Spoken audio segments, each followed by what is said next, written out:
हर हर महादेव।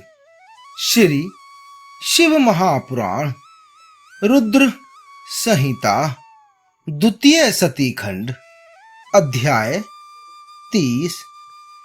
सती का योगाग्नि से अपने शरीर को भस्म कर देना, दर्शकों का हाहाकार, शिव पार्षदों का प्राण त्याग तथा दक्ष पर आक्रमण, श्रभुओं द्वारा उनका भगाया जाना तथा देवताओं की चिंता। श्री ब्रह्मा जी कहते हैं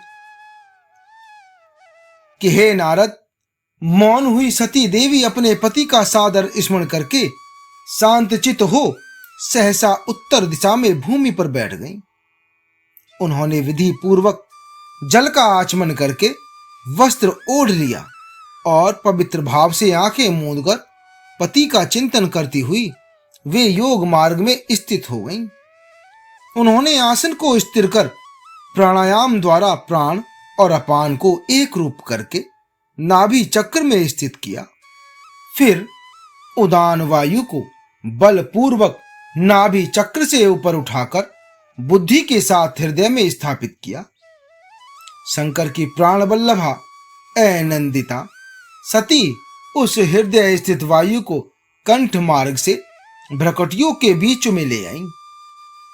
इस प्रकार दक्ष पर कुपित हो सहसा अपने शरीर को त्यागने की इच्छा से सती ने अपने संपूर्ण अंगों में योग मार्ग के अनुसार वायु और अग्नि की धारणा की। अपने पति के चरणारविंदों का चिंतन करती हुई सती अन्य सब वस्तुओं का ध्यान भुला दिया। उनका चित्त योग मार्ग में स्थित हो गया था, इसीलिए वहां उन्हें पति के चरणों के अतिरिक्त और कुछ नहीं दिखाई दिया। हे मुनि श्रेष्ठ, सती का निष्पाप शरीर तत्काल गिरा और उनकी इच्छा के अनुसार योगा अग्नि से जलकर उसी क्षण भस्म हो गया। उस समय वहां आए हुए देवता आदि ने जब यह घटना देखी तब वे बड़े जोर से हाहाकार करने लगे। उनका वह महान अद्भुत विचित्र एवं भयंकर हाहाकार आकाश में और पृथ्वी तल पर सब ओर फैल गया। लोग कह रहे थे, हाय महान देवता भगवान शंकर की परम प्रियसी सती देवी ने किस दुष्ट के दुर्व्यवहार से कुपित हो अपने प्राण त्याग दिए। अहो ब्रह्मा जी के पुत्र, इस दक्ष की बड़ी भारी दुष्टता तो देखो। सारा चराचर जगत जिसकी संतान है उसी की पुत्री मनस्विनी सती देवी, जो सदा ही मान पाने की योग्य थी, उसके द्वारा ऐसी निरादरत हुई कि प्राणों से ही हाथ धो बैठी। भगवान वृषभध्वज की प्रिया सती सदा सभी सत्पुरुषों के द्वारा निरंतर सम्मान पाने की अधिकारिणी थी। वास्तव में उसका हृदय बड़ा ही असहिष्णु है। वह प्रजापति दक्ष ब्राह्मण द्रोही है, इसलिए सारे संसार में उसे महान अपयश प्राप्त होगा। उसकी अपनी ही पुत्री उसी के अपराध से जब प्राण त्याग करने को उद्यत हो गई, तब भी उस महानरक भोगी शंकर द्रोही ने उसे रोका तक नहीं। जिस समय सब लोग ऐसा कह रहे थे, उसी समय भगवान शिव जी के पार्षद सती का यह अद्भुत प्राण त्याग देख तुरंत ही क्रोध पूर्वक अस्त्र शस्त्र ले दक्ष को मारने के लिए उठ खड़े हुए। यज्ञ मंडप के द्वार पर खड़े हुए वे भगवान शंकर के समस्त 60,000 पार्षद, जो बड़े भारी बलवान थे, अत्यंत रोष से भर गए और हमें धिक्कार है ऐसा कहते हुए भगवान शंकर के गणों के वे सभी वीर यूथपति बारंबार उच्च स्वर से हाहाकार करने लगे।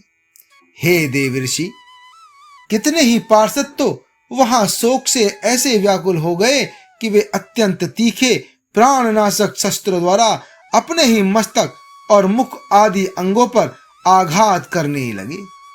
इस प्रकार 20,000 पार्षद उस समय दक्ष कन्या सती के साथ ही नष्ट हो गए। वह एक अद्भुत सी बात हुई। नष्ट होने से बचे हुए महात्मा शंकर के वे प्रमथगण क्रोधयुक्त दक्ष को मारने के लिए हथियार लिए उठ खड़े हुए। हे मुने, उन आक्रमणकारी पार्षदों का वेग देखकर भगवान भृगु ने यज्ञ में विघ्न डालने वालों का नाश करने के लिए नियत अपहता असुरा रक्षासी वेद सिद्धा इस यजुर मंत्र से दक्षिणाग्नि में आहुति दी। भृगु के आहुति देते ही यज्ञ कुंड से श्रभु नामक सहस्त्रों महान देवता, जो बड़े प्रबल वीर थे, वहां प्रकट हो गए। हे मुनीश्वर, उन सबके हाथ में जलती हुई लकड़ियां थीं।